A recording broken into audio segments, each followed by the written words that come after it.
सदियों से चली आ रही सतभक्ति की ऐसी धारा, ऋषियों, मुनियों, देवताओं और त्रिदेवों ने भी जिसका भेद ना पाया।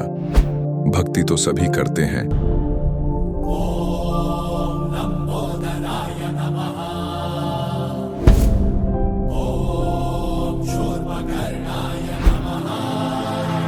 और हरदम यह सोच रहती है कि रहने के लिए आलीशान घर हो, घूमने के लिए बड़े बड़े पार्क हो, खाने पीने के लिए स्वादिष्ट भोजन हो, हम कभी बीमार ना हो, कभी दुखी ना हो और कभी भी ना मरे।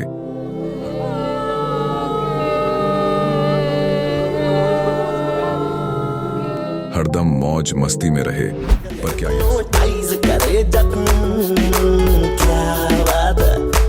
पर क्या यह संभव है?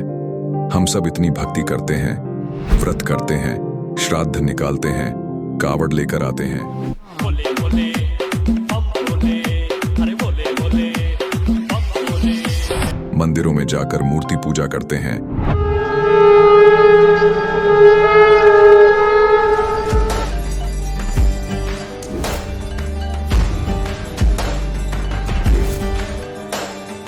भानुकोटिभास्वरं भवाब्धितारकं परं नीलकण्ठमीप्सितार्थदायकं त्रिलोचनं कालकालमम्बुजाशमक्षशूलमक्षरम्। चर्च में जाकर प्रेयर करते हैं,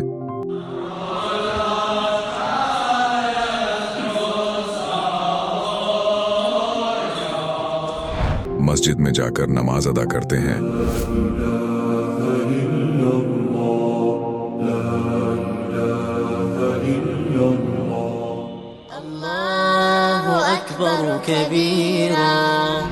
और गुरुद्वारों में जाकर माथा टेकते हैं,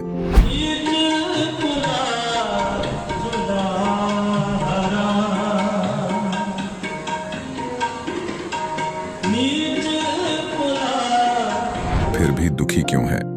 लेकिन क्या आप जानते हैं वो कौन सी भक्ति है? वो भक्ति जिसने मीरा को जहर से बचा लिया, ध्रुव और प्रहलाद की रक्षा की, अंधे को आंखें और बहरे को कान दिए, कोढ़ी को काया दी, दुखियों को सुखी जीवन दिया, मरने वाले को जीवन दान दिया और लाइलाज बीमारियों को दूर किया। जब संत रामपाल जी महाराज जी से दीक्षा ले ली थी, उसके बाद जब उनका कुछ विद इन मंथ कैंसर में राहत मिली।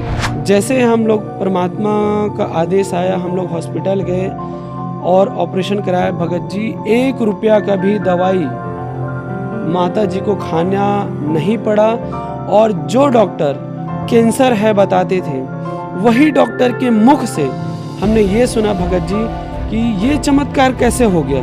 तो हॉस्पिटल में दिखाया तो कैंसर घोषित कर दिया डॉक्टर ने यहाँ। तो फिर इसके इलाज के लिए घूमे, इलाज भी नहीं हुआ, तो फिर घर पे थक के बैठ गए। कैंसर के लिए जिंदल हॉस्पिटल में रहा, उसके बाद सपड़ा हॉस्पिटल में रहा, उसके बाद जयपुर को दिखाया, उसमें कोई इलाज नहीं हुआ। संत रामपाल जी महाराज जी ने चरणामृत प्रसाद दिया और आशीर्वाद दिया और भक्ति ज्ञान दिया, और उसके बाद मैं तंदुरुस्त हूँ। हर दिन में अपना सब कुछ खाता हूँ, मुझे कोई समस्या नहीं। मेरे को बीमारी ये थी सर कि ब्लड ट्यूब में मेरे को एक प्रकार का पस आ गया था और इन्फेक्शन हो गया था। उस इन्फेक्शन को डॉक्टर लोग वो कह रहे थे कि इसमें आपको ऑपरेशन करना पड़ेगा। आश्रम पहुंचने में परमात्मा का नामदान लिया और जो उन्होंने मुझे उपदेश दिया, उस उपदेश देने के बाद उन्होंने आशीर्वाद दिया। आशीर्वाद देने के बाद तत्क्षण में मेरा ये रोग वहीं के वहीं दर्द बिल्कुल ठीक हो गया। भक्ति सभी करते हैं, लेकिन उपरोक्त लाभ सिर्फ सतभक्ति से ही प्राप्त होते हैं। आज भी सतभक्ति करने वाले हजारों लाखों लोगों को शास्त्र अनुसार भक्ति का अद्भुत अनुभव प्राप्त हो रहा है। आइए जानते हैं ऐसे ही लाखों श्रद्धालुओं में से एक सतभक्ति करने वाले इस श्रद्धालु का अनुभव। नमस्कार सर। नमस्कार सर। सर क्या नाम है आपका? रोहित कुमार जी। रोहित जी आप कहाँ से हैं? रामगढ़ झारखंड से। रोहित जी, संत रामपाल जी महाराज से नाम दीक्षा आपने कब ली? 15 नवंबर 2013 को। संत रामपाल जी महाराज से नाम दीक्षा लेने से पहले क्या आप कोई भक्ति साधना भी करते थे? जी करता था, वही जो परंपरा से जो रूढ़िवादी चलते आ रहा था, देवी देवताओं की पूजा पाठ, भूत भैरव की, यही सब करते थे सर। जैसे पहले हम लोग थे तो समझिए कि हम लोग इंसान मानव नहीं थे, हम लोग राक्षस स्वभाव के इंसान थे। व्यक्ति थे। हम लोग जो भी पहले भक्ति या साधना करते थे या जो भी पूजा पाठ करते थे, उसमें हम लोग का मुख्य आहार होता था, पूजा जैसे समापन होता था उसके बाद मांस खाना, शराब पीना। और हम लोग का यहाँ परंपरा है कि जैसे कोई भी त्यौहार हो या कुछ खुशी का माहौल हो तो यहाँ पे बलि करके और उसका मांस खाना, पार्टी चलाना, बलि प्रथा चल रहा था। और इसी तरह से हम लोग कर भी रहे थे, जो हम लोग का परंपरा चलते आ रहा था उसी के हिसाब से हम लोग भी करते आ रहे थे। हम लोगों को कोई पता था नहीं, जो भी देखा था वही करते आ रहा था जी।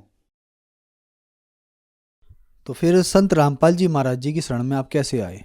जी, पहले तो जैसे पूजा पाठ यहाँ पे होता था, पर मैं उतना नहीं करता था। मैं एक नास्तिक टाइप से हो गया था, मैंने कि जहाँ खाने पीने को मिल जाता था मैं वहाँ पे चल जाता था, चाहे भगवान के भक्ति का नाम लेके हो या अन्य कोई भी काम हो। लेकिन एक मेरा साथी था जो हम लोग पहले कभी साथ हुआ करते थे, उसके माध्यम से हम संत रामपाल जी महाराज जी के शरण में गए। संत रामपाल जी महाराज से नाम दीक्षा लेने के बाद क्या आपको लाभ भी मिले? जी, सबसे पहले तो ये लाभ हुआ कि सर, पहले हम मानव नहीं थे। भले हम लोग शरीर मानव का था, पर गुण हम लोगों के बीच में मानव का नहीं था। हम लोग पूरी तरह से राक्षसी आहार करते थे, राक्षसी भोजन करते थे और मांस और वही शराब का हम लोग का सेवन होता था। आपको विश्वास नहीं लगेगा सर, हम शराब बहुत ज़्यादा पीते थे। हम प्राइवेट कंपनी में जॉब करते थे, वहाँ पे 2 शिफ्ट ड्यूटी चलता था, नाइट और डे। जब हम लोग नाइट ड्यूटी करते थे और सुबह को 4 बजे हम लोग निकलते थे फ्रेश होने के लिए, तो हम लोग नदी की तरफ नहीं जाके हम लोग गांव की ओर जाते थे। और गांव में जाके पहले हम लोग 2 गिलास शराब पीते थे और शराब पीने के बाद हम लोग आगे फिर कुछ काम करते थे। फिर शाम होता था, फिर 4 से 5 बजता था शाम को, फिर शाम को भी 2 गिलास पीते थे। बिना एक भी दिन ऐसा नहीं होता था जिस दिन हम लोग दारू नहीं पीते थे, चाहे वो देसी हो चाहे अंग्रेजी हो, किसी भी प्रकार की दारू होना चाहिए था। और कोई भी खुशी का माहौल होता था, कोई भी त्यौहार होता था, तो हमारा घर में भी पूरे के पूरे पूरी तरह से मांसाहार थे। हम लोग खुद का अपना घर में कोई भी खुशी का माहौल होता था तो जैसे एक बकरा ले आया, उसका बलि करके और उसका मांस को अपने घर में सभी परिवार मिल के खाते थे। नशा तो केवल पुरुष लोग ही करते थे, पर मांसाहारी सभी थे। लेकिन जब से संत रामपाल जी महाराज जी के शरण में आए और संत रामपाल जी महाराज की दया हुआ, तो ये सारे के सारे नशा हम लोग का एक दिन में छूट गया। इसमें कोई हमारा ना इलाज कराना पड़ा, ना किसी तरह का दवाई या किसी प्रकार का कोई सेवन नहीं किया। संत रामपाल जी महाराज जी की कृपा से ये ऑटोमेटिक ही समाप्त हो गया। और एक बार की घटना है कि हम लोग खेत में हल जोतने के लिए गए हुए थे और ऊपर से 11,000 का तार जो है क्रॉस किया हुआ था और नीचे बांस लगा हुआ था, तो उस बांस को काट के हमने नीचे गिरा दिया। नीचे गिराने के बाद में हमने सोचा कि इसको उठा के साइड में कर देता हूँ। तो हमें जब काट रहा था तो तब तो ध्यान था कि ऊपर में 11,000 का लाइन क्रॉस किया हुआ है, तो बच के हमने काट लिया। और जब उसको उठा के साइड करना था तो हमने ध्यान नहीं दिया कि ऊपर में तार भी है, और यूँ ही हमने उठाया बस तार में सट गया वो बांस। हरा बांस था, खाली पैर में था, ज़मीन में गिल्ली थी। अब जैसे ही करंट लगा, पूरा मुंह से आवाज़ निकला, बहुत ज़ोर से चिल्लाया। संत रामपाल जी महाराज की ऐसा कृपा हुआ कि उन्होंने हाथ हमारा बांस से अलग कर दिया, यानी कि बांस हमारा हाथ से छूट गया। और जैसे ही बांस छूटा, हमने तो पूरा सन्न रह गया। मैंने बैठ गया वहाँ पर ही। जितने भी अगल बगल के लोग थे सारे देख रहे थे कि ये आवाज़ कहाँ से आया, कैसी आवाज़ था, कुछ हुआ भी नहीं है ना। फिर हमने 10 मिनट तक, हमको पता नहीं था कि हम जिंदा कैसे हैं, है ना। 10 मिनट बैठने के बाद में फिर मेरा मम्मी भी वहीं पर थी, पिताजी भी वहीं पर थे। फिर उन लोगों को बताया कि इस तरह से हुआ था, मेरे साथ घटना घट गया। संत रामपाल जी महाराज की दया हुआ कि हमने बच गया। संत रामपाल जी महाराज ने हमें बचा लिया। और एक मेरा मौसा का लड़का था, उसका दोनों किडनी पूरी तरह से ख़राब हो चुका था। उसका शरीर पूरा सूज गया था, वो बैठ भी नहीं पाते थे, चेयर में भी नहीं बैठ पाते थे, केवल बेड पे लेट कर रहते थे। और रांची में उसका इलाज चल रहा था। और वहाँ का जो डॉक्टर था वो किनारे बुला के बता दिया कि ये लास्ट स्टेज पर है, जो 2-4 दिन, जितना दिन भी ये रहता है, इसका सेवा पानी कर लो, ये अब लास्ट है इसका, ये उम्मीद मत करना। उसके दोनों किडनी में खराब हो गए थे और शरीर पूरा सूज चुका था। उन्हें देखने से भी आदमी को भय लगता था, पूरा डरावनी जैसा शरीर हो गया था उसका। फिर उन्होंने जब सभी जगह से उसको कोई इलाज नहीं मिला, फिर डॉक्टर जवाब दे दिए, तो फिर वो आए हमारे घर पे। तो भैया ने उसको एक बार बताया था कि इस तरह से अगर दिक्कत है तो आप संत रामपाल जी महाराज के शरण में आ जाइएगा, तो परमात्मा की दया से कुछ राहत आपको मिल सकता है। तो उस समय बरवाला घटना हुआ था, तो उस समय कहीं पर सारे सेंटर बंद थे और झारखंड में भी कोई सेंटर खुला नहीं था। तो भैया ने बताया कि आप संत रामपाल जी महाराज को दंडवत प्रणाम करके और संकल्प कर लो कि जिस दिन नामदान केंद्र जब खुल जाएगा झारखंड में, तो आप नाम उपदेश ले लेंगे। तो फिर जब संकल्प कर लिया उन्होंने, संत रामपाल जी महाराज को दंडवत प्रणाम करके उनसे प्रार्थना किया और संकल्प किया, उसके कुछ ही दिन बाद, मतलब कि 1 सप्ताह में वो बैठने उठने लग गया। आराम से बैठ जाता था, उठ जाता था। धीरे धीरे इस तरह से होते होते लगभग 2-3 महीने में उसके अंदर पूरी तरह से सुधार हो गया। उसका शरीर जो सूजा हुआ था वो ख़त्म हो गया और वो धीरे धीरे ठीक होने लग गया। और वो लड़का अभी उस समय 8 क्लास में पढ़ रहा था, अभी वो इंटर फाइनल कर चुका है और अभी पूरी तरह से वो स्वच्छ है, किसी भी तरह से कोई भी दिक्कत नहीं है। और जब संत रामपाल जी महाराज का जो नामदान केंद्र खुला था झारखंड में सबसे पहले, तो सबसे पहले नाम उपदेश उन्होंने लिया, पूरा परिवार लिया। उसकी रिपोर्ट भी आप देख सकते हैं, उसका रिपोर्ट सारा है, आपको दिखाता हूँ। और मेरे पिताजी थे, पिताजी को खांसी होता था और खांसी के बाद उसको थूकने से खून आता था, ब्लड आता था। और हम लोगों ने बहुत सारे हॉस्पिटलों में दिखाया, बड़े बड़े हॉस्पिटलों में दिखाया, लेकिन उसका बीमारी का कुछ पता नहीं चल पाता था। वो हम लोग देखते थे तो लगता था कि इसको टीबी की बीमारी है, टीबी की बीमारी में ही ब्लड आता है थूकने पे, लेकिन टीबी का बीमारी था नहीं। हम लोग इलाज कराते कराते थक गए।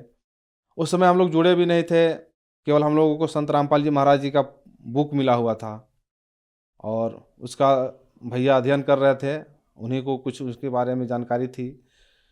तो जब हम लोग परेशान थे तो भैया ने जिनसे किताब लिया था उनसे पूछा कि इस तरह से मेरे पिताजी को दिक्कत है, परेशानी है, और वो 6-7 महीने से मैंने लगातार बीमार ही चल रहे थे, कोई उसका दवा काम नहीं कर रहा था, तो उसका शरीर भी पूरा सूख चुका था।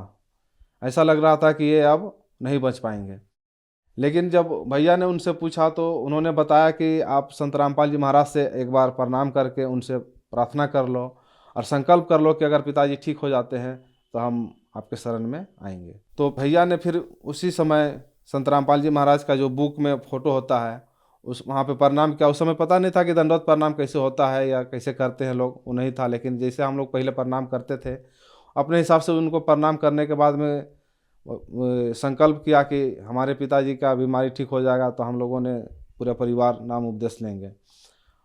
इतना कहने के बाद ही कुछ दिनों के बाद ही एक छोटा सा डॉक्टर जो गांव में होते हैं, उस टाइप के डॉक्टर से केवल 10 या 15 रुपया का दवा लिया था मात्र, और उसी दवा को खाने के बाद उसको उल्टी आया, और इतना खतरनाक उल्टी आया कि देखने के बाद तो हम लोग डर गए कि अब ये नहीं बचेगा। और जितना भी उसका अंदर का कचरा था वो सारा निकल गया। उसके बाद से संत रामपाल जी महाराज की दया से वो पूरी तरह से ठीक है और वो अभी स्वच्छ है पूरी तरह से, कोई भी उसको अभी दिक्कत परेशानी नहीं है। और एक लाभ है कि जो मेरा एक बच्चा था, लड़का था, वो करीब चल रहा था, छोटा ही था, केवल चलता भूलता था, लेकिन वो किसी तरह से गलती से छत पे चला गया और छत में जाने से वो आंगन में गिर गया। सर उसका नीचे हो गया और वो पूरी तरह से आंगन में गिर गया। आंगन में पूरी तरह से पक्का किया हुआ है। अब उतनी ऊपर से गिरने के बाद भी वो बच्चा कुछ मिनट के लिए तो वो सुन्न रह गया, लेकिन 2-4 मिनट के बाद ही संत रामपाल जी महाराज से फिर प्रार्थना करके उसको प्रणाम करवाया गया। प्रणाम करके फिर संत रामपाल जी महाराज से प्रार्थना करने के बाद ही फिर वो लड़का होश में आ गया और पूरी तरह से ठीक हुआ। उसको कहीं डॉक्टर के यहाँ भी कुछ नहीं, 1 रुपया का दवा भी नहीं करवाना पड़ा। सर, संत रामपाल जी महाराज से नाम दीक्षा लेने के बाद आपको बहुत अद्भुत लाभ मिले। जैसा कि आपने बताया कि आपके यहाँ बलि फिरता है, तो वो भी आप मांस वगैरह बहुत ज़्यादा खाते थे और नशा भी करते थे। संत रामपाल जी महाराज अपने अनुयायियों को लाभ देने के साथ साथ एक सभ्य समाज भी तैयार कर रहे हैं। तो जो लोग आज आपको टीवी पर देख रहे हैं और ख़ास करके झारखंड वाले जो हैं, उनके लिए आप क्या कहना चाहेंगे? मैं सभी से यही कहना चाहूँगा कि आज सभी समाज के लोग पढ़े लिखे हैं और सोशल मीडिया इतना आगे चला गया है कि आप किसी भी तरह का किसी भी की भी जानकारी को आप देख सकते हैं, जान सकते हैं, परख सकते हैं, है ना। तो संत रामपाल जी महाराज जी के प्रोग्राम हैं या अन्य जितने भी है वो सोशल मीडिया पे सारे छाए हुए रहते हैं।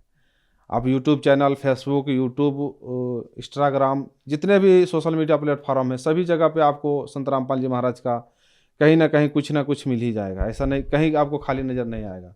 तो आप कहीं से भी उनके नंबर पे आप संपर्क करके आप उनसे जुड़ सकते हैं, उनका जो ज्ञान है उसको जान सकते हैं और उनका जो उद्देश्य है स्वच्छ समाज को तैयार करना, बुराइयों को दूर करना, ये सारे आप जान के और संत रामपाल जी महाराज से जुड़ सकते हैं। धन्यवाद सर। धन्यवाद जी। अब जगत गुरु तत्वदर्शी संत रामपाल जी महाराज जी के सत्संग के माध्यम से उस अद्वितीय आध्यात्मिक ज्ञान के बारे में जानते हैं जिसके माध्यम से आप भी प्राप्त कर सकते हैं ऐसे आध्यात्मिक, मानसिक और भौतिक सुख जो अभी तक आपने सिर्फ मीराबाई, ध्रुव, प्रहलाद जैसे कुछ ही भक्तों की जीवन कथा में सुने होंगे। अब सुनिए तत्वदर्शी संत के संग शास्त्र अनुकूल भक्ति सत्संग, ऐसा अद्वितीय आध्यात्मिक ज्ञान जिसका है सर्वधर्मों के पवित्र शास्त्रों में प्रमाण। अब तो रो रही थी वो अपने कर्मा ने, और मैं रात को भाग गई थोड़ा बहुत जेवर गहना लेकर घर से, और इतनी दूर आ गए कि हमारे माता पिता को हमने बताया भी नहीं, पता भी नहीं चलने दिया। अब मेरे 2 पुत्र हो गए, जो धन में लाई थी वो सारा इसने शराब पी कर खो दिया। अब मैं मजदूरी करती हूँ और वो शराब पी कर घर पे पड़ा है, इसलिए रो रही हूँ। मैंने अपने कर्म फोड़ दिए, अपने पैर पे आपको आड़ा मार लिया। माँ बाप ने तो बतेरी समझाई थी पर मैं मानी नहीं।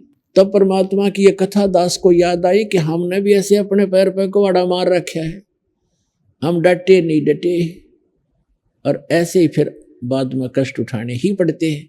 अब वो दयालु उस पिता से भी दयालु है, वो कह रहा है बच्चों तुम फिर आ जाओ यहाँ पर, हमें फिर वापस आने का एक तरीका बता रहा है। तो अब जो प्रश्न चल रहा है उसको पूरा करते हैं। उसके बाद क्या हुआ, अब इन तीनों का विवाह करना कंपलसरी था। दुर्गा ने अपने वचन से 3 पुत्री उत्पन्न की, आकाशवाणी की, फिर उस काल ने उसने प्रतिज्ञा कर रखी है कि मैं कभी किसी के समक्ष नहीं आऊंगा। पुण्यात्मा, आप ये ना समझना कि दास ने ये सदग्रंथ पढ़ के थोड़ी बहुत अटकलबाजी ला रखी है। 600 वर्ष पहले परमात्मा ने ये वाणी लिखी हुई है जो दास आपके रूबरू करेगा, और आज हमारे सदग्रंथों में प्रमाण है जिसको आज तक हमारे धर्म गुरु नहीं बता सके। श्रीमद् भगवत गीता अध्याय नंबर 7 के श्लोक 24 और 25 में ये गीता ज्ञानदाता यही ये काल है, हमेशा ये गुप्त रहता है। गीता अध्याय नंबर 4 के श्लोक नंबर 9 में कहता है कि मेरे जन्म और कर्म अलौकिक हैं, अद्भुत हैं। तो कहने का भाव ये है, अब ये क्या बता रहा है 7वें अध्याय के 24-25 श्लोक में गीता जी के, कि मैं अपनी योग माया से छुपा रहता हूं, ये मेरा घटिया और अटल नियम है। मैं कभी किसी के समक्ष अपने वास्तविक रूप में नहीं आता।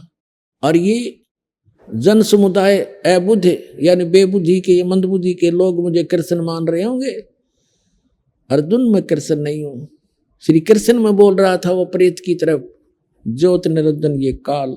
वो कहता है कि ये मेरा घटिया अटल नियम है, अनुतम अवय, ये अटल नियम है मेरा, अनुतम माने घटिया, कि मैं कभी किसी के समक्ष नहीं आता।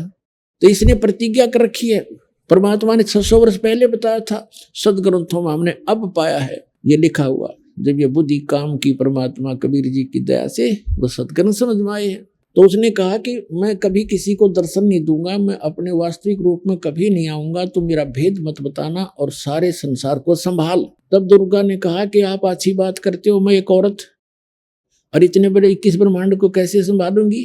अब मैं फंस गई आपके कितने नाच नचाले, तो कैसे संभाल पाऊंगी मैं। तब उसने कहा था कि तू चिंता मत कर, सब कुछ मैं करूंगा, पर करूंगा गुप्त रूप से, किसी को पता नहीं लगने दूंगा। आकाशवाणी की इस काल ने कि दुर्गा इनका विवाह कर।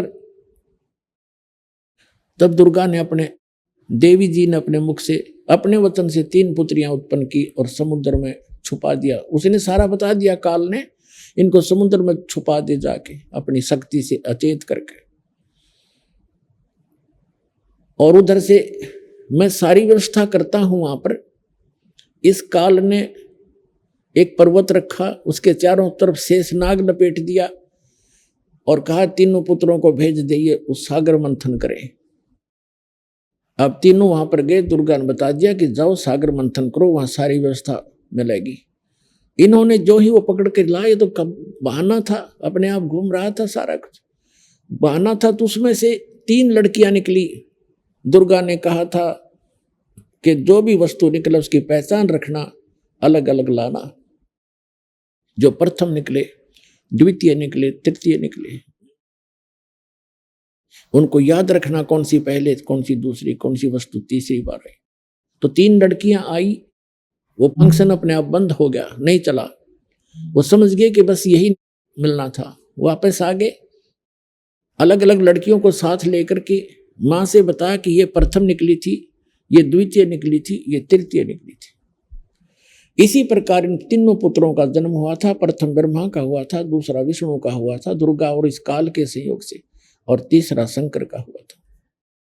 तब दुर्गा ने कहा कि जो प्रथम निकली थी उसका नाम सावित्री रखा और ब्रह्मा से विवाह कर दिया। वहां कोई बारात नहीं थी उस समय। पुण्यात्मा कुछ ध्यान देना दास के वचनों पर। जिस समय ब्रह्मा और विष्णु का विवाह हुआ, शिव का विवाह हुआ, वहां बारात नहीं थी। माँ ने कह दिया यह लड़की बेटा तेरे ब्याह दी, हो गया ब्याह। ऐसे दूसरी का नाम लक्ष्मी रखा और विष्णु से शादी कर दी जो दूसरी बार निकली थी। और तीसरी बार जो निकली थी सबसे लास्ट में, वो शंकर से ब्याह दी। अब जो हम ड्रामा करते हैं ये हम भगवान के विधान के विरुद्ध करते हैं। बारात ले लेना, नाचना और कूदना और फंड करना। तो यहां से फिर इस काल भगवान की सृष्टि प्रारंभ हुई। सुर असुर उत्पन्न हुए। आगे फिर चलकर ये पूरा ब्रह्मांड, ये पृथ्वी सृष्टि से भर गई। अब इसका प्रमाण आपको थोड़ा सा 600 वर्ष पहले परमात्मा ने बताई अपनी अमृतवाणी में सुनाता हूं, ताकि आपको विश्वास होगा। ये देखिएगा, कबीर सागर संपूर्ण 11 भाग, खेमराज श्री कृष्णदास प्रकाशन मुंबई। ये कबीर सागर ज्ञान सागर प्रथम। ये कौन है? कबीर पंथी भारत पथिक स्वामी युगलानंद बिहारी द्वारा पुरस्कृत। और इसके मुद्रक एवं प्रकाशक हैं खेमराज श्री कृष्णदास, अध्यक्ष वेंकटेश्वर प्रेस, खेमराज श्री कृष्णदास स्मारक मुंबई। ये अब हम इसके ज्ञान बोध में आते हैं। ज्ञान बोध, बोध सागर ज्ञान बोध का 21 पृष्ठ पर पढ़ेंगे। यहां देखिएगा, अब परमात्मा ने क्या कहा है कि धर्मदास ये जग बोरा ना, कोई न जाने पद निर्वाणा। यही कारण मैं कथा पसारा, जग से कहिए एक राम नियारा। ये राम है। यही ज्ञान जग जीव सुनावो, सब जीवों का भरम नसावो। अब मैं तुमसे कहूँ चिताई, त्रिदेवन की उत्पत्ति भाई। परमात्मा ने कहा अपनी प्यारी आत्मा धर्मदास जी को, क्योंकि परमात्मा का विधान है, परमात्मा का जो नियम है वो अटल है। और यही वेदों में प्रमाणित है कि वेदों में भगवान की महिमा लिखी है परमात्मा की। उसमें कहा है ऋग्वेद मंडल नंबर 9 सूक्त नंबर 86 के मंत्र 26 और 27 में, ऋग्वेद मंडल नंबर 9 सूक्त 82 के मंत्र 1, 2, 3 में, ऋग्वेद मंडल नंबर 9 सूक्त 94 के मंत्र 1 में, ऋग्वेद मंडल नंबर 9 सूक्त 95 के मंत्र 2 में, ऋग्वेद मंडल नंबर 9 सूक्त 54 के मंत्र 3 में, ऋग्वेद मंडल नंबर 9 सूक्त 20 मंत्र 1 में, ऋग्वेद मंडल नंबर 9 सूक्त 1 मंत्र 8 और 9 में, ऋग्वेद मंडल नंबर 9 सूक्त 96 के मंत्र 16 से लेकर 20 तक, और भी अनेक स्थानों पर यह प्रमाण है कि वो परमात्मा ऊपर के लोक में रहता है। ऊपर चौथे लोक में भी भगवान रहता है, जहां से बैठकर सबकी रचना करता है। और वहां से फिर नीचे के लोक सतलोक में भी रहता है, तीसरे मुक्ति धाम में। वहां से गति करके आता है और अच्छी आत्माओं को मिलता है, उनको ज्ञान बताता है, यथार्थ ज्ञान से परिचित कराता है और वो कवियों की तरह आचरण करता है और अपने ज्ञान को लोकोक्तियों के माध्यम से, दोहों के माध्यम से वो बोल बोल के उच्चारण करके सुनाता है। गीता अध्याय नंबर 4 के श्लोक नंबर 32 में कहा है कि अर्जुन, यथार्थ जो भक्ति और यज्ञों की जानकारी विस्तार के साथ सच्चिदानंद घन ब्रह्मण मुखे, सच्चिदानंद घन ब्रह्म ने जो अपने मुख कमल से ज्ञान बोला है उसमें है वो यथार्थ ज्ञान, वो तत्व ज्ञान है। चौथे अध्याय के 34वें श्लोक में कहा कि उस तत्व ज्ञान को तू तत्वदर्शी संतों के पास जाकर समझ, उनको दंडोत प्रणाम करने से, कपड़े छोड़कर उनकी सेवा और प्रसन्न करने से वह तत्वदर्शी संत तुझे तत्व ज्ञान का उपदेश करेंगे। तो वो तत्व ज्ञान पुण्यात्माओं परमात्मा ने स्वयं बोल रखा है। ये सच्चिदानंद घन ब्रह्म की वाणी आपको दास सुना रहा है।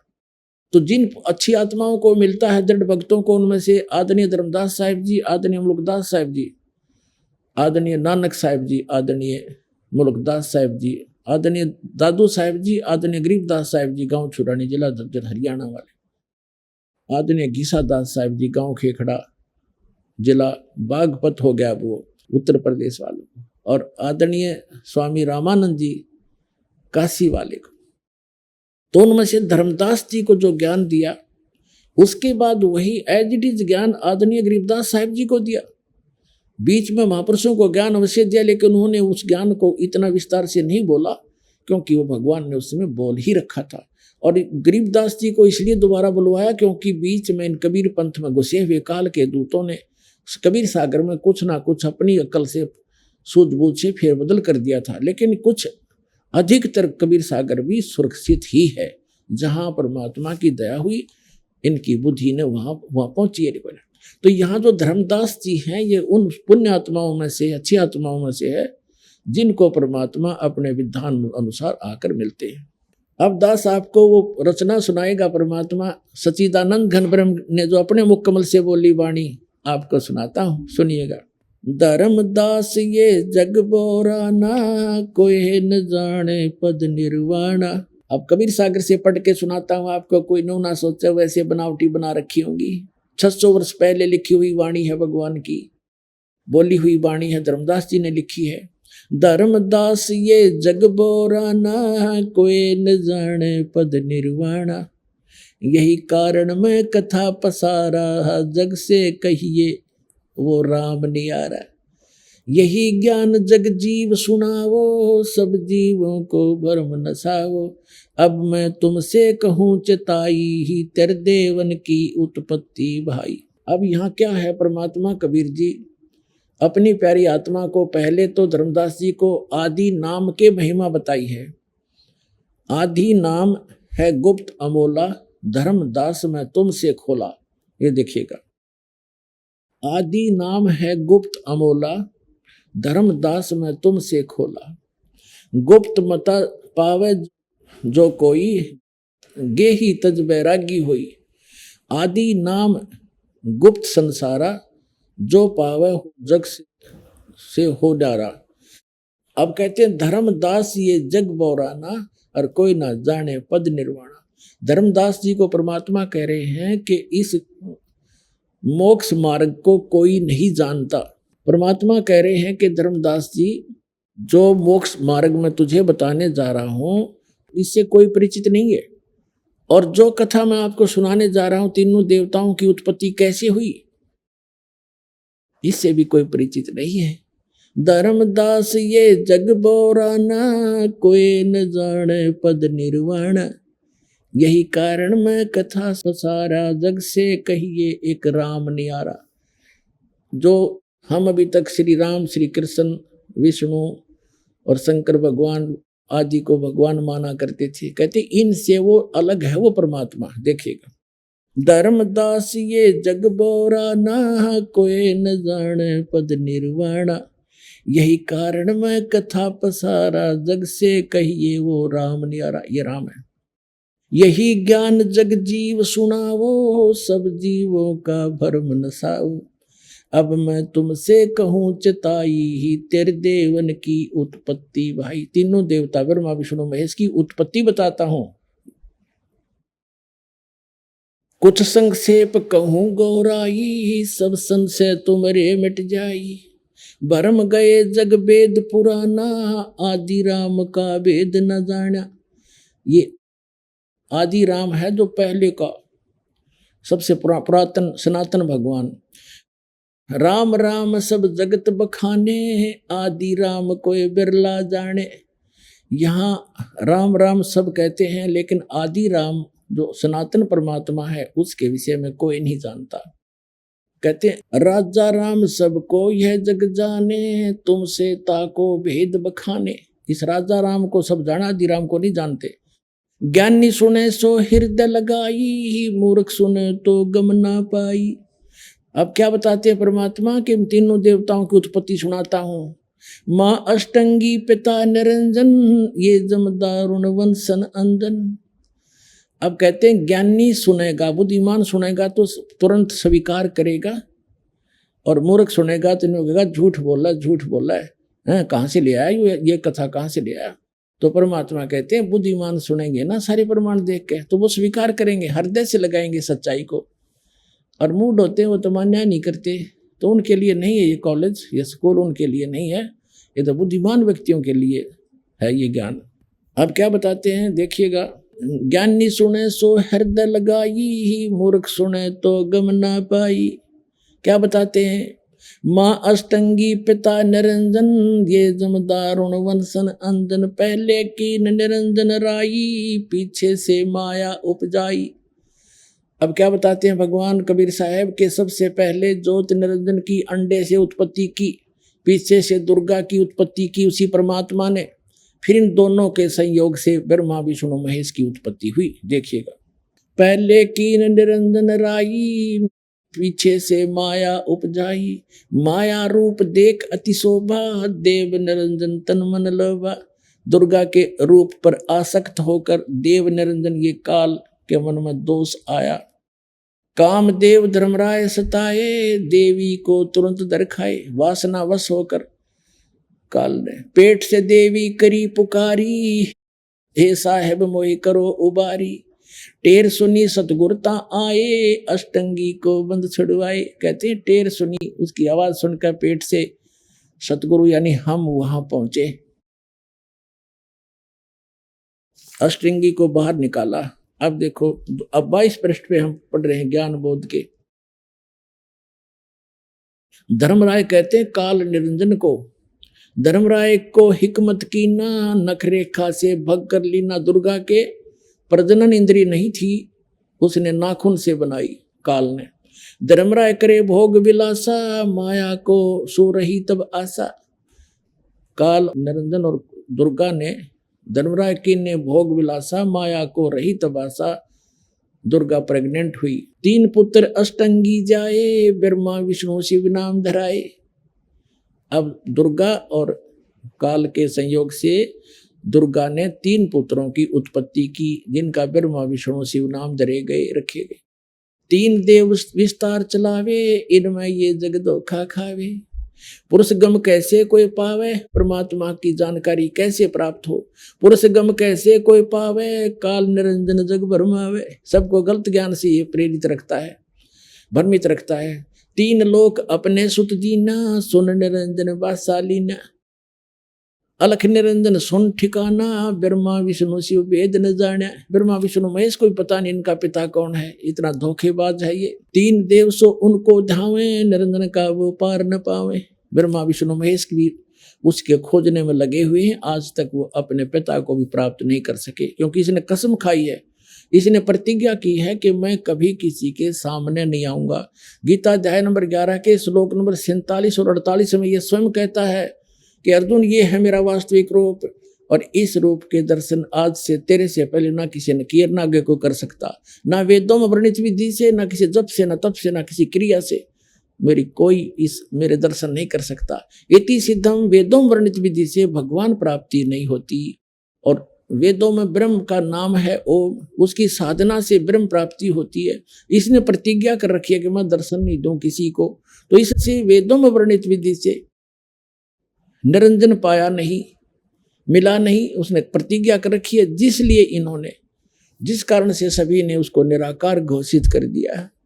अब परमात्मा ने आकर बताई सारी ए से लेकर जेड तक सारी कहानी, तब ये समझ में आई। अब देखिएगा, 3 देव सो उसको ध्यावे, निरंजन का वो पार न पावे। अलख निरंजन बड़ा बटपारा, बटपारा माने धोखेबाज ठग। और 3 लोग जीव कीन आहारा, 3 लोग के जीवों को खाता है। ब्रह्मा विष्णु शिव नहीं बचाए, सकल खाए पुन धूर उड़ाए। ब्रह्मा विष्णु महेश की भी मृत्यु होती है और इनको भी ये खाता है। गीता प्रेस गोरखपुर से प्रकाशित श्री देवी भागवत सचित्र मोटा टाइप, उसके 123 पृष्ठ पर विष्णु जी स्वयं स्वीकार करते हैं, अपनी माता दुर्गा की स्तुति करते हैं, तुम शुद्ध स्वरूपा हो, ये सारा संसार तुम्हीं से उद्भासित हो रहा है। मैं ब्रह्मा और शंकर हम आपकी कृपा से विद्यमान है, हमारा आविर्भाव माने जन्म और तिरोभाव माने मृत्यु हुआ करता है। तो यहाँ ये खुद कहता है, इस परमात्मा ने भी कहा है ब्रह्मा विष्णु महेश की भी मृत्यु होगी और एक दिन इनको भी खाएगा। ये देखिए, फिर कहते हैं ब्रह्मा विष्णु शिव नहीं बचाए, सकल खाए पुन धूर उड़ाए। इन सबको खाता, ब्रह्मा विष्णु महेश भी नहीं बचते हैं।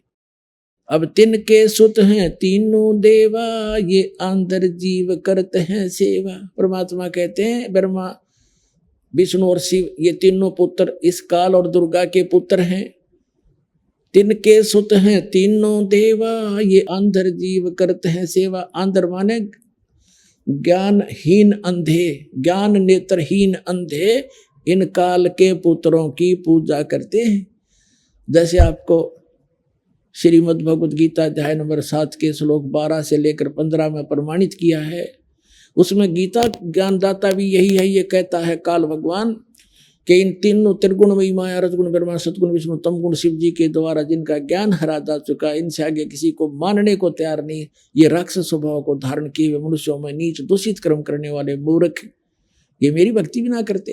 तो यहाँ ये क्या कहते हैं देखिएगा, परमात्मा ने कहा कि तिनके सुत हैं तीनों देवा, ये अंधर जीव करते हैं सेवा। ये अंधे ज्ञान नेत्रहीन, तत्व ज्ञान नेत्रहीन अंधे प्राणी इन्हीं के ब्रह्मा विष्णु महेश की पूजा करते हैं, तीनों देवताओं की। और परमात्मा कहते हैं 3 देव की जो करते भक्ति, उनकी कदे ना हो मुक्ति। गुण तीनों की भक्ति में ये भूल पड़ो संसारे, कहे कबीर निज नाम बिनो कैसे उतरो पारे। अब देखिएगा, तिनके सुत हैं तीनों देवा, अंदर जीव करते हैं सेवा। अकाल पुरुष काहू नहीं चीन्या, काल पाए सभी गैलीना। ऐसा राम सकल जग जाने, आदि राम को न पहचाने। इस राम कृष्ण ने तो सारे जाना है, उस आदि ब्रह्म को आदि राम को नहीं पहचानते। तीनों देव और असुर अवतारा, ताको बजे सकल संसारा। अब देखो कितनी गहरी वाणी कही है, तीनों देव असुर अवतारा और ताको बजे सकल संसारा। अब क्या बताया परमात्मा ने, तीनों देव ब्रह्मा विष्णु महेश और इनके ही अवतारों को श्री राम और श्री कृष्ण के रूप में सभी पूजा करते हैं, उनकी पूजा करते हैं। देखिए, तीनों देव और असुर अवतारा, ताको भजे सकल संसारा। अब जैसे राम के साथ रावण का भी भजन होता है और कृष्ण के साथ कंस का भी होता है, ये असुर थे। आगे क्या बताया है, तीनों गुण का ये विस्तारा, रजगुण ब्रह्मा सतगुण विष्णु तमगुण शिव जी। धर्मदास में कहूँ पुकारा, गुण तीनों की भक्ति में ये भूल पड़ो संसारे, कहे कबीर निज नाम बिना कैसे उतरो पारे। अब ये स्पष्ट हो गया, परमात्मा ने 600 वर्ष पहले ये कथा सुनाई थी सृष्टि रचना। वैसे तो परमात्मा जब आते हैं कबीर जी तभी सुनाते हैं, अपने द्वारा रची हुई सृष्टि को वही बता सकता है। जैसे श्रीमद् भगवद गीता अध्याय नंबर 10 के श्लोक नंबर 2 में गीता ज्ञानदाता कहता है कि मेरी उत्पत्ति को ना ये ऋषि जानते, ना ब्रह्मा विष्णु महेश ये देवता जानते, क्योंकि ये सब मुझसे उत्पन्न हुए। तो जैसे पिता की उत्पत्ति को बच्चे कैसे बताएंगे, वो तो दादाजी बतावेगा। तो वो सबके ग्रैंडफादर, सबके जनक, सबके दाता, सबके परमात्मा वो परमेश्वर कबीर जी हैं, जो जोराहा रूप में काशी में 120 वर्ष रह कर गए। उन्होंने, वो सबके जनक है, उन्होंने आकर ये ज्ञान बताया। जैसे कबीर साहब उन विद्वानों से पूछा करते थे, हमारे आचार्यों और शंकराचार्यों से, कौन ब्रह्मा का पिता है, कौन विष्णु की माँ, शंकर का दादा कौन है, हमको दे बता। तो यहाँ की टाइम टाइम फिस हो जाती, जो कि अदर उम्र है, उनका कोई माता पिता नहीं है, ये लोकवेद सुनाया करते थे। और गरीबदास साहिब जी ने परमात्मा के विषय में बताया है, अनंत कोट ब्रह्मंड का एक रति नहीं भार, सतगुरु पुरुष कबीर हैं ये कुल के सिरजनहार। हम सुल्तानी नानक तारे, दादू को उपदेश दिया, जात दुलाहा भेद नहीं पाया, वो काशी में है कबीर हुआ। तो पुण्यात्मा, कबीर इज गॉड। और ये सृष्टि रचना भगवान ने अपने द्वारा रची हुई पहले ही बताई, और बाद में जो क्रियाएं हुई वो भी बताई। और इसके जो दास ने कबीर परमात्मा के द्वारा बोली हुई अमर वाणी में सच्चिदानंद घन ब्रह्म की वाणी जो 600 वर्ष पहले बोली गई थी और आदरणीय धर्मदास साहिब जी के द्वारा लिपिबद्ध की गई थी, उससे पढ़कर भी सुनाया। और यही प्रमाण आपको आप दास ने सैकड़ों बार पुराणों में, वेदों में और गीता में दिखाया। तो पुण्यात्माओं, कबीर इज गॉड। सौभाग्य आपका, आपको ज्ञान सुनने को मिल रहा है। अब कहते समझा है तो सिर धर पाओ, और बहोर नहीं रे ऐसा दाव। समझ में आ गया तो सिर पर पाँव रख लो, यानी बहुत स्पीड से, अर्थात सब बुराइयों को छोड़ो और जग से नाता कम करो, परंपराएं घटाओ और सफर पर बढ़ो, भगवान के पाने वाले मार्ग पर चलो, अपना कल्याण करवाओ। बोलो सतगुरुदेव की जय।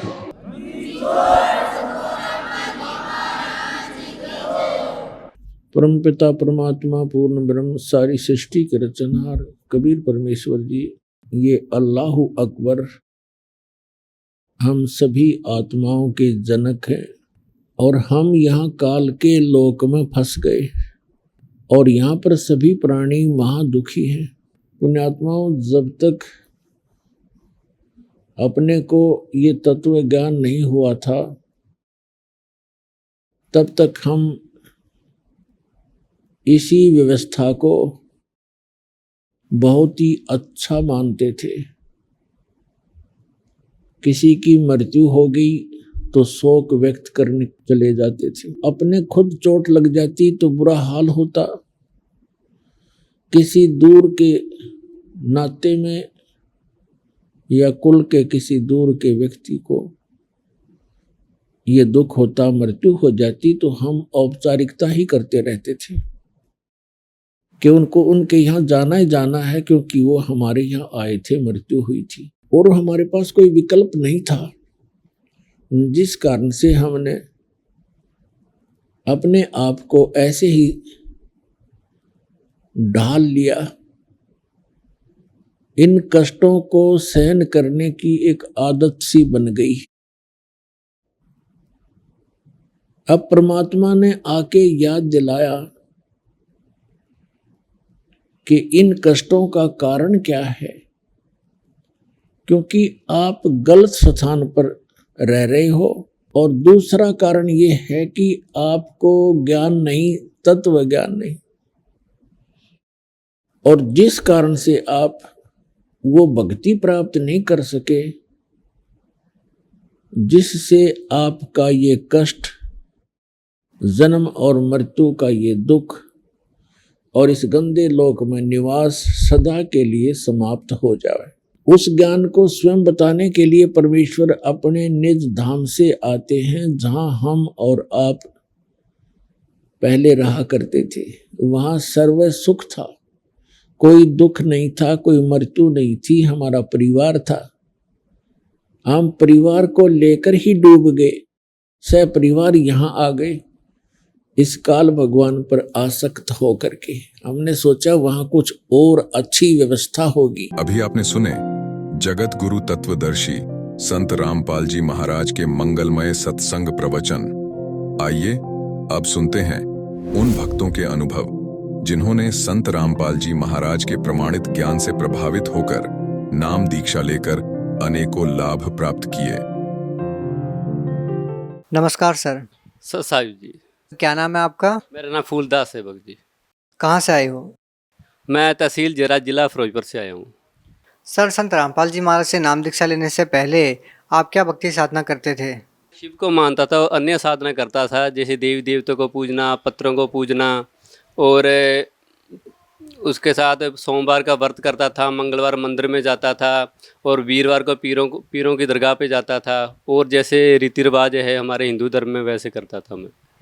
सर फिर आप संत रामपाल जी महाराज जी की शरण में कैसे आए? हम संत रामपाल जी महाराज की शरण में एक दिन टेलीविजन देख रहे थे, तो ये सत्संग चल रहा था, तो जब देखा कि कोई पता नहीं था पहले संत रामपाल जी महाराज के बारे में, तो 1 या 2 मिनट की सत्संग सुनी थी और टेलीविजन का चैनल बदल दिया। उसके बाद कई महीने बीत जाने के बाद एक दिन मन में आया कि एक आदमी जो पहले पता नहीं था संत रामपाल जी महाराज के बारे में, तो ऐसे लगा जैसे कोई आदमी सत्संग कर रहा है बहुत ज़बरदस्त है, भी कुछ ना कुछ तो है सत्संग में। तो हमने एक दिन, मेरी भगवती और मैंने कहा कि आज सत्संग देखेंगे।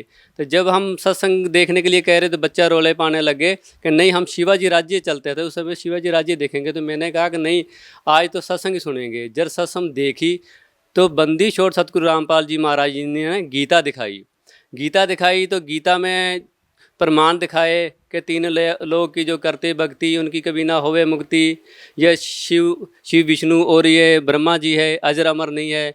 तो एकदम मेरे को धक्का सा लगा, क्योंकि मैं शिव को मानता था, सोमवार के व्रत भी करता था, मंदिर भी जाता था, मंगलवार को भी जाता प्रसाद चढ़ाता था। मैंने कहा ये क्या कह रहे हैं, ये कैसे हो सकता है कि ये अजर अमर नहीं है, ये तो अजर अमर है।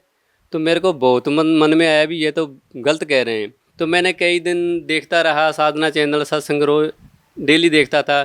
मैंने कहा भी ये क्या कर रहे हैं, पता लगा बाद में मैंने देखा कि ये तो बिल्कुल सत्य कह रहे हैं, ये बिल्कुल गलत नहीं कह रहे, ये तो वाकई सही है। उसके बाद गुरु ग्रंथ साहब देखा, गुरु ग्रंथ साहब में नानक देव जी की जीवनी देखी, उन्होंने अपने जीवनी में प्रमाण भी दिया, 2 अक्षर का जाप भी लिखा है। प्राण संगली में देखा मैंने, 35 अक्षरी में देखा, क्योंकि आजकल जो पढ़ाई का युग है, हर इंसान पढ़ा लिखा है, भले और बुरे को पहचान सकता है कि ये क्या है, ये क्या है। एक दिन दिमाग खुला ऐसे जैसे मतलब कोई सत्य भक्ति बता रहे हैं, ये तो भाई मैं और ही कुछ कर रहा हूँ। तो मेरे मन में जागा कि मैं सतलोक बरवाड़ा आश्रम में जाऊँ और नाम लूँ। सर हिंदुस्तान में हजारों धर्मगुरु हैं, आपने केवल संत रामपाल जी महाराज से ही नाम दीक्षा क्यों ली? क्योंकि उनके पास सत्य भक्ति है जी, वो ग्रंथों के जो वेदों में लिखा है उसके मुताबिक ही मतलब भक्ति देते हैं। ये अन्य गुरु कहते हैं कि नहीं जी ये ब्रह्मा विष्णु महेश ही मतलब पूर्ण परमात्मा है, जब कि इनका लिखा है ग्रंथों में इनका जन्म और मृत्यु भी होती है। सर जबकि दूसरी तरफ अन्य संतों का कहना है कि संत रामपाल जी महाराज उनके बारे में निंदा करते रहते हैं, उनके ऊपर टीका टिप्पणी करते रहते हैं। सर आप क्या कहना चाहेंगे? नहीं जी, ये बिल्कुल गलत कह रहे हैं। वो किसी की टिप्पणी नहीं करते, किसी को गलत नहीं बताते, वो तो जो ग्रंथों में लिखा है उसके मुताबिक ही ज्ञान बता रहे हैं। जेकर गलत कहते हैं तो आओ ज्ञान चर्चा के लिए क्यों नहीं आते? वो बताइए भी क्या गलत किया है उन्होंने। गीता में क्या लिखा है वो बता दो, ग्रंथ साहब में क्या लिखा है वो बता दो, कुरान में लिखा है क्या बता दो। अन्य धर्मगुरु है जिस भी धर्म को मानते वो सामने आए, अगर ज्ञान चर्चा कहे अभी ये गलत बोल रहे हैं। सर हमने सुना है कि संत रामपाल जी महाराज जी अपने श्रद्धालुओं को कुछ नियम आदि बताते हैं, जिनमें से मुख्य है कि नशा नहीं करना, मांस नहीं खाना, रिश्वत लेना है न देनी है, ना दहेज लेना है ना दहेज देना है। सर ये जो नियम बताते हैं संत रामपाल जी महाराज जी, इससे उनकी समाज सुधार में क्या भूमिका है? बहुत बड़ी भूमिका है जी, उनकी समाज सुधार में बहुत बड़ी भूमिका है। देखो नशे करने वाले का सारा परिवार नष्ट हो जाता है, दहेज लेने वाले देखो कितना बड़ा जुल्म कर रहे हैं, जबकि बेटी बेटा का रिश्ता तो परमात्मा ने पहले बना रखा है, ये तो गलत कर रहे हैं। एक बेटी गरीब घर से आती है, उसके पास कुछ भी देने को नहीं होता, दूसरी बेटी अमीर घर से आती है, उसका मरण हो जाता है दूसरी बेटी का। ये तो बिल्कुल गलत कर रहे हैं जी दाज दहेज का। ये तो बंदिश और सतगुरु रामपाल जी महाराज तो बिल्कुल ही सही कर रहे हैं समाज के साथ, ये लोग जो है ये गलत कर रहे हैं। सर फिर उनके साथ ही विवाद क्यों होते हैं? क्योंकि वह ग्रंथों के मुताबिक देते हैं जी भक्ति, और ये नशा चढ़ाते हैं। क्योंकि आज देखो कोई भी मतलब देख लो, नशे वाले टैक्स लेते हैं, ये गलत काम करते हैं, दारू पीने को बोलते हैं नहीं पीना है, तो इनका जो व्यापारी हैं इनकी कैसे रोजी रोटी चलेगी? इनका तो धंधा बंद हो रहा है। अगर नशे की पुड़ियाँ बिकेगी तभी इनको लाभ होगा। देखो मेरे को एक दिन रात जब मैंने नाम लिया उसके साल बाद मेरी मृत्यु होनी थी, और जम के दूत रात सपने में आए, आकर जैसे परमात्मा बताते हैं बंदी छोड़ सतगुरु रामपाल जी महाराज के एक अपना अंदर सूक्ष्म शरीर और है, उन्होंने क्या किया, सूक्ष्म शरीर से आकर मेरा यहाँ से गला दबाना शुरू कर दिया। और मेरे साथ मेरे परिवार, भगवती सोई हुई थी, बच्चे सोए हुए थे, सारा परिवार सोया था। और मैं जोर जोर से चीखने लग रहा था और हाथ पैर मार रहा था, लेकिन कोई भी नहीं उठा मेरे बचाव के लिए। जबकि मैं उनके लिए रात दिन भागता हूँ, काम करता हूँ, कमाई करता हूँ, लेकिन वो मेरे काम नहीं आए। जम के दूतों ने यूँ मेरे को पकड़ा तो मैं चीख रहा हूँ, और बंदी छोड़ सतगुरु रामपाल जी महाराज मेरे पास आकर बैठ गए। बोलने लगे, बेटा सतनाम का जाप कर, ये तेरे को लेने के लिए आए हैं। तो मैंने जैसे सतनाम का जाप किया और जम के दूत एकदम से दूर जाकर गिरे, और मैंने फिर छोड़ा और फिर पकड़ लिया। फिर मैंने नाम लिया, सतनाम का जाप किया 2 अक्षर का, तो फिर वो गिर गए। 3 बार मैंने नाम छोड़ा और 3 बार जम के दूतों ने पकड़ा। बाद में परमात्मा बोले कि बंदी छोड़ सतगुरु रामपाल जी महाराज के, बेटा नाम मत छोड़, तेरे को लेने के लिए आए हैं, ये लेकर जाएंगे, तू जाप करता रहे। तो मैंने सतनाम का जाप वैसे ही किया तो जम के दूत दूर गिरे, और मैं 10 मिनट तक नाम जपता रहा। काल के दूत काले कपड़ों में थे, वो सामने खड़े रहे। और बाद में वो आपस में बात करने लगे कि ये नाम नहीं छोड़ेगा, चलो। और बाद में वो एकदम से नज़रों से गायब हो गए। और जैसे मैं उठा तो मैं सारा पसीनों से भीज रहा था। तो मैंने एकदम से उठकर अपने परिवार वालों को उठाया कि मेरे को कोई ले जाने के लिए आ रहा था। अगर मैं बंदी छोड़ सतगुरु रामपाल जी की शरण में आज नहीं होता उस टाइम, तो घर वालों ने सुबह उठ के ये कहना था, इसको रात टैग हो गया, सही सोया था, रात को टैग हो गया। सर, संत रामपाल जी महाराज से नाम दीक्षा लेने के बाद आपको और क्या लाभ मिले? लाभ जो गिनाने शुरू कर दें तो लाभ तो बहुत हुए भगत जी। हमारा एक बंदी छोड़ सतगुरु रामपाल जी महाराज जी से नामदान लेने के बाद मेरा एक बच्चा है, अभी वो जवाहर नवोदय हॉस्टल में पढ़ता है, आज वो 9th में हो गया। जब मैंने नाम लेकर घर आया 2 दिन बाद में पता चला कि सेंट्रल गवर्नमेंट का स्कूल है जवाहर नवोदय हॉस्टल, उसमें उसकी सिलेक्शन हो गई। और उसके बाद दूसरा लाभ ये हुआ कि मेरा भतीजा था राजस्थान में, सीकर जिला गाँव मूंडवाड़ा में मेरा बड़ा भाई रहता है, और वो 12-13 साल की उम्र से मेरा जो भतीजा है वो घर से निकल गया था। निकलने के बाद वो पता चला, हमारे को 7 साल बाद में पता चला कि वो अमृतसर जेल के अंदर 302 के मुकदमे में फंसाया गया है। तो मैंने बंदी छोड़ सतगुरु रामपाल जी महाराज से प्रार्थना लगाई कि परमात्मा, वो तो काल ने पकड़ लिया और आपका नाम है बंदी छोड़। बंदी छोड़ सतगुरु रामपाल जी की काल के बंधनों से परमात्मा आप छुड़ाते हैं। तो मालिक, वो तो काल कोठरी में बंदे, हम कुछ नहीं कर सकते, परमात्मा आप ही उसे ला सकते हो, आप ही पूर्ण परमात्मा है और आप ही उसे ला सकते हो। तो मालिक से प्रार्थना लगाई तो परमात्मा ने बोला कि परमात्मा करेंगे, खुद परमात्मा है और कह रहे हैं खुद परमात्मा करेंगे, मालिक आप खुद परमात्मा। तो जैसे ही उसका केस चला, साल एक केस चलता रहा, पर केस में कोई भी गवाही नहीं हुई जब तक हम वहाँ पर नहीं पहुँचे। जब वहाँ पर पहुँचे तो विटनेस आने शुरू हो गए और 1 साल 1.5 साल केस चलता रहा। परमात्मा से प्रार्थना लगाते, मालिक उसे आप ही ला सकते हो, हमारी हैसियत नहीं है कि वो घर पर आए बच्चा। तो उसके बाद 1.5 साल बाद परमात्मा ने रजा करी और 302 के मुकदमे में मालिक ने बाइज्जत बरी करवा कर घर लेकर आए उसे।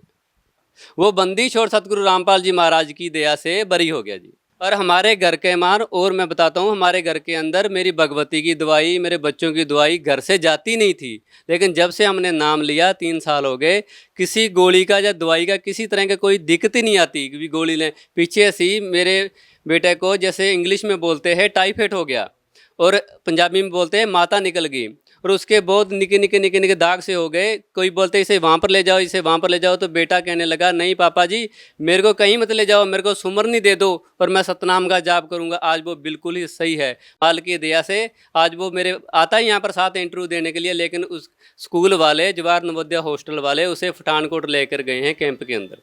सर, संत रामपाल जी महाराज से नाम दीक्षा लेने के बाद आपको मालूम हुआ कि वो एक संत ही नहीं परमात्मा है। सर, लेकिन एक आम आदमी कैसे पहचान पाएगा कि कौन पूर्ण संत है और कौन परमात्मा है?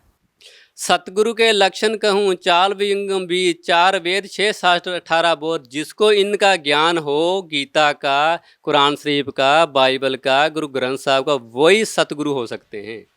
जो ग्रंथों के मुताबिक भक्ति दें उसे ही सतगुरु कह सकते हैं।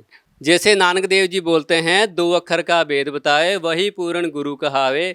सर, जैसा कि आपने बताया कि संत रामपाल जी महाराज जी बहुत अच्छा ज्ञान देते हैं, समाज सुधार में बहुत बड़ा योगदान है उनका, फिर उनके साथ ही विवाद क्यों होते हैं? क्योंकि देखो, जो पूर्ण संत हो उसके साथ विवाद तो ये नकली करते ही हैं। क्योंकि जब परमात्मा कबीर साहब जी आए थे तो उनके साथ कितना विवाद हुआ था। उनके साथ बहुत विवाद किया, उनको हथकड़ी लगा के खूनी हाथी के आगे डाल दिया, उनको दरिया में फेंक दिया, पत्थर मारे, गोले चलाए। उसी तरह ही संत रामपाल जी महाराज से ये विवाद कर रहे हैं, क्योंकि संत रामपाल जी महाराज एक तो वेदों के अनुसार ज्ञान देते हैं, दूसरा वो नशा छुड़ाते हैं, क्योंकि इनका जो धंधा है नकलियों का वो बंद हो रहा है, इसीलिए ये उनके ऊपर विवाद करते हैं। और यही सही संत की पहचान है, विवाद ही सही संत की पहचान है, क्योंकि उन्होंने पता नहीं कितनी शादियां करा दी बिना दहेज से, बिना लालच से, क्योंकि बेटी और बेटा का रिश्ता परमात्मा ने कर चुका है। ये नकली कहते हैं कि दाज दो दहेज दो, नहीं, ये बिल्कुल गलत है जी। सर भगत समाज को क्या संदेश देना चाहते हैं? मैं तो प्रार्थना कर सकता हूँ जी भगत समाज से भी, आजकल पढ़े लिखे हैं सभी, आप देखो सत्संग सुनो, चैनल पर सत्संग आता है, आप वेद देखो, और वेद देखो, वेद हर एक घर के अंदर वेद मिल जाता है। जैसे हिंदुओं के अंदर गीता है, कुरान शरीफ है, बाइबल है, हर धर्म के अंदर कोई ना कोई ग्रंथ होता है, वो देखो और मेज करो भी सही क्या है, जो सही मार्ग है वो अपनाओ, गलत मार्ग बिल्कुल ही मत अपनाओ। आप अगर गलत मार्ग अपनाओगे तो 84 लाख जूनों में जाओगे आप। जो सत्य ज्ञान आप देखो और पूर्ण मोक्ष कराओ। सर जो श्रद्धालु संत रामपाल जी महाराज के ज्ञान से प्रेरित होकर उनसे नाम दीक्षा लेना चाहते हैं, तो उनसे नाम दीक्षा कैसे ले सकते हैं? देखो, परमात्मा ने, बंदिश और सतगुरु रामपाल जी महाराज ने हर जिले के अंदर नाम सतल खोल दिए हैं, वहाँ से आप कोऑर्डिनेट से संपर्क कर सकते हैं। टेलीविज़न के ऊपर एक पट्टी आती है, उसमें फ़ोन नंबर दिए हुए हैं, उन फ़ोन नंबरों पर आप फ़ोन कीजिए। और जगह जगह पर परमात्मा ने नाम सतल खोल दिए हैं, आप कहीं से भी नाम ले सकते हैं। सर आपको और क्या लाभ हुए? देखो जी, मेरे को लाभ तो बहुत हुए हैं। मेरी ज़िंदगी दुखों से, जब मैं 3.5 साल का था, जब मेरे पिताजी की डेथ हो गई किसी, उससे लेकर आज दिन तक दुखों में, जब नाम नहीं लिया था उससे पहले दुख ही दुख थे। और बंदिश और सतगुरु रामपाल जी महाराज की शरण में आने के बाद परमात्मा ने इतना सुख दे दिया कि मालिक मैं कह ही नहीं सकता, बता ही नहीं सकता भी, इतना सुख, इतना सुख। अगर मैं एक बात भी झूठ बोलूं, तहसील जीरा, जिला फिरोजपुर, मेरा फ़ोन नंबर भी ले सकते हो, बिल्कुल आज जाकर देखो मेरा कितना सुखी है। मालिक की हॉस्टल में गया चला, एक और परिवार के 4 सदस्य नाम लिया है, बंदिश और सतगुरु महाराज की दया से परिवार है और अच्छी है मालिक की दया से। मेरी पत्नी बहुत बीमार है, दवाई चलती रहती, हार्ट में दर्द, कितने पेट में दर्द, दवाइयों का इतना कहर टूटा बहुत ज़्यादा। और नाम लेने के लिए जाना तो उससे पहले कर दी काल ने, क्योंकि मैं पूजा करता भगवान की, व्रत करता था। काल नहीं कि वे सतलोक बरवाड़ा आश्रम के पास जाए और सत्य भक्ति करे, इतनी बीमार कर दी कि मैं आज 10-15 दिन लगातार दवाई दिला, उसको एक भी गोली का पता नहीं मैंने कितनी शीशे पिला, इसके अंदर इन्फेक्शन हो गया। तो बाथरूम करने वाली जगह से उसे था कि वो 2 कदम भी नहीं चल सकती थी। जिस दिन मैं संत बंदिश और सतगुरु रामपाल जी के पास जाना था, उसके पहले 2 इंजेक्शन लगने थे, जैसे है एक काल लगना है, लेकिन मैंने लगवा दिए, एक शाम को लगवा दिया। 3 दिन की दवाई एडवांस रास्ते में आवे, लेकिन वो दवाई सतलोक बरवाड़ा आश्रम में लेकर वापस घर भी नहीं ली, और बिल्कुल ही मेरी पत्नी का बिल्कुल नहीं हुआ। धन्यवाद साईं भगत।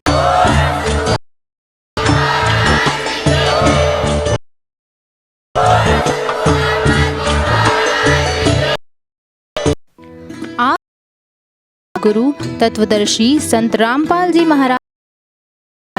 अधिक जानकारी के लिए संपर्क करें